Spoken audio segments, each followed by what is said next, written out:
Okay, ji, Bismillahirrahmanirrahim.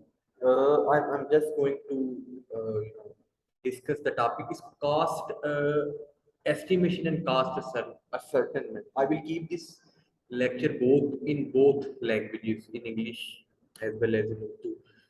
अच्छा sir, cast estimation जैसे मैंने आपको बताया, इसका इसको मैं पढ़ भी देता हूँ साथ साथ.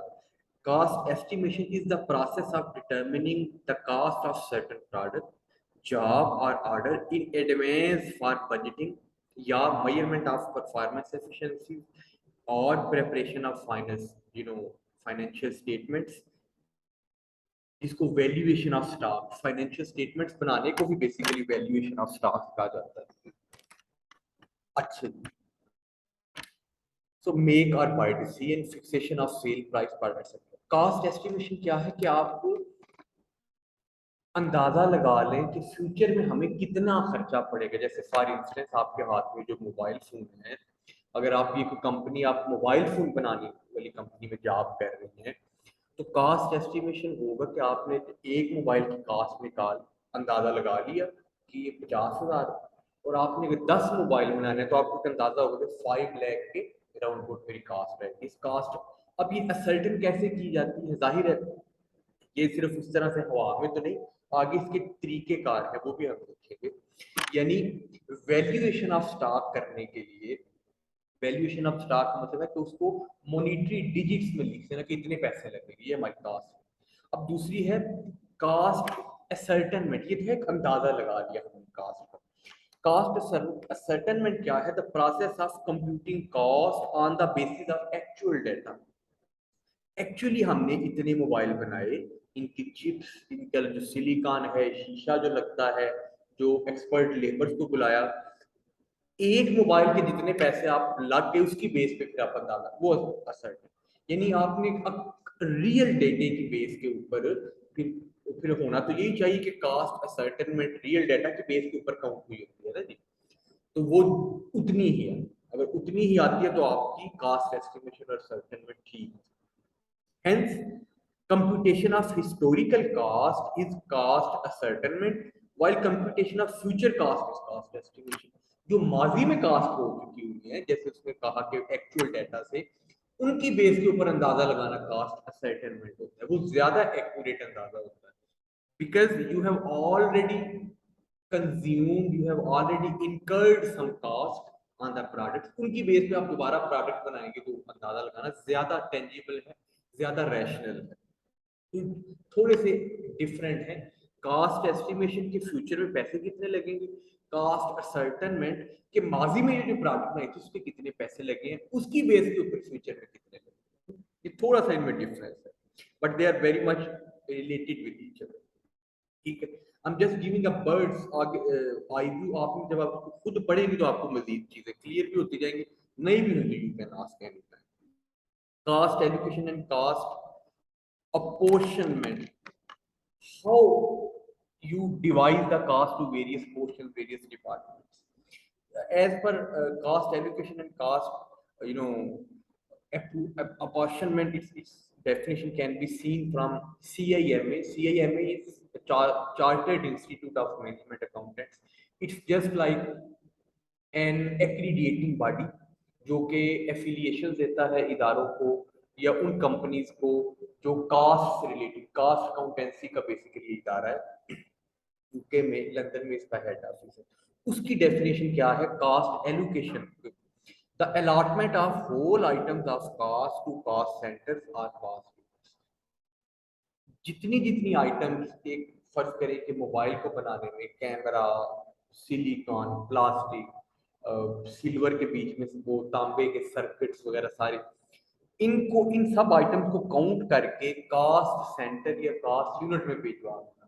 कास्ट सेंटर या कास्ट यूनिट से मुराद क्या है? जहां पे वो चीज बनती है. यानी कंपनी का आप कह रहे प्रोडक्शन डिपार्टमेंट, ठीक है.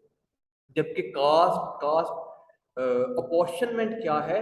The allotment of proportions of item of cost to cost centre are. हर आइटम का कितना कितना प्रोपोर्शन चाहिए. इस मोबाइल के लिए सिलिकॉन, शीशा, प्लास्टिक, ब्ला ब्ला ब्ला, ये कितना कितना पोर्शन चाहिए उनको, यानी कास्ट एलोकेशन को डिवाइड कर देना पड़ती है। वो क्या होती है, एप्रोप्रिएशन ऑफ द कास्ट। ठीक है जी। उसके बाद cost control and cost reduction वाले चैप्टर पे आ गए। We are going directly into the comparison. ये जो एक ग्राफ, एक बॉक्स आपको नजर आ रहा है, एक तरफ उसकी बेसिक्स, मीनिंग, एम, सर्विसेज, हम ये है। मीनिंग क्या है कास्ट कंट्रोल का, सबसे पहले देखिए, a process of controlling cost by comparing actual and budgeted cost. Actual cost कौन सी होती है, जो आपकी असर्टेनमेंट कास्ट असर्टेन की हुई है, जबकि जो बजटेड कास्ट है वो एस्टिमेशन कास्ट, अभी ऊपर हमने पढ़ा। तो इन दोनों को कंट्रोल किया जाए, असर्टेनमेंट से ऊपर कास्ट ना जाए, जो हमने अंदाजा लगाया हुआ। Help in maintaining the cost in accordance with the standards. जो आपकी कंपनी के स्टैंडर्ड्स हैं, इतनी देर, यानी स्टैंडर्ड से मुराद इतनी तनख्वाह दी जाएगी लेबर को, इतने सुपरवाइजर को, इतनी जो है फ्लोर मैनेजर को, और इतनी आइटम एक दिन में इस मोबाइल की इतने पीसेस बनेंगे। इन सब को बेसिकली इनको मेंटेन करने, इनको अचीव करने में ज़्यादा ये चीज रोल प्ले करती है कास्ट कंट्रोल, ताकि कास्ट ओवरऑल बढ़े ना। कास्ट अगर एक तरह से बढ़ जाएगी तो अल्टीमेटली आपको मोबाइल भी महंगा बेचना पड़ेगा, तो वो ओवरऑल कंज्यूमर्स की साइड से भी सेल कम हो। तो इसलिए कास्ट कंट्रोल इज वेरी। फिर कास्ट रिडक्शन ही उसके बाद का एक प्रोसेस है, a process resulting in economizing the unit cost without negatively impacting the quality। जब कास्ट कंट्रोल आपको अचीव हो जाता है ना, आपको पता है कि हमारे इस लेबर पे, इस मशीनरी पे, इस डाइस पे इतने पैसे लगने हैं, उसके बाद जो एक प्रोडक्शन मैनेजर है उसका टारगेट होता है कि कास्ट कंट्रोल तो है, इसको अगर कम किया जा सके, कास्ट रिडक्शन है उस प्रोसेस के पर यूनिट कास्ट को कम करना। यानी इस 1000 मोबाइल बन रहे हैं, तो कोशिश करें कि 5 रुपए की कास्ट हर मोबाइल पे बचे, तो 5000 रुपए बच जाएंगे at time. Are you getting in one day? एक मंथ के अंदर 1,50,000 की बचत हो जाएगी, जस्ट 5 रुपए एक मोबाइल पे कम करने। तो ये कास्ट रिडक्शन। फिर एम, मकसद क्या है कास्ट कंट्रोल का? Achieving the cost targets for achieving the cost objects. It assists, it helps in achieving our cost target कि 5 मिलियन की कास्ट लगनी चाहिए इस महीने, सारी हेल्प करती है कास्ट कंट्रोल। जबकि कास्ट रिडक्शन क्या है? Directed to explore the possibility of improving the targets. ये क्या है? हम टारगेट ऊंचे कर ले, इतनी ही कास्ट में 5 मिलियन में मोबाइल जो हम 50,000 लेट्स सपोज बनाते हैं, वो 60,000 बना दें, या उस 5 बिलियन को कम करेंगे। ये कास्ट रिडक्शन, ये एम है कास्ट रिडक्शन। जो कास्ट कंट्रोल है, it always save the total cast, क्योंकि इसमें हमने सारी, जबकि जो कास्ट रिडक्शन है ये पर यूनिट कास्ट में कमी करने की रुझान होता है। ठीक है जी। अच्छा, reduction in quality not necessarily, जबकि कास्ट रिडक्शन में नो।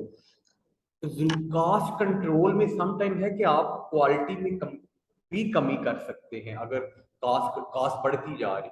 जबकि अगर कास्ट रिडक्शन करनी है तो क्वालिटी पे कंट्रोल नहीं होगा। ये नहीं कि क्वालिटी कम करके कास्ट कम की जाए, नहीं।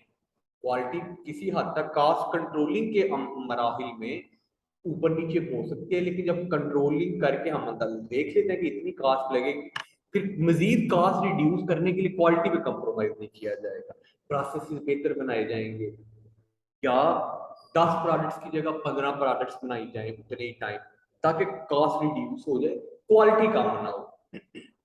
नेचर इनकी क्या है?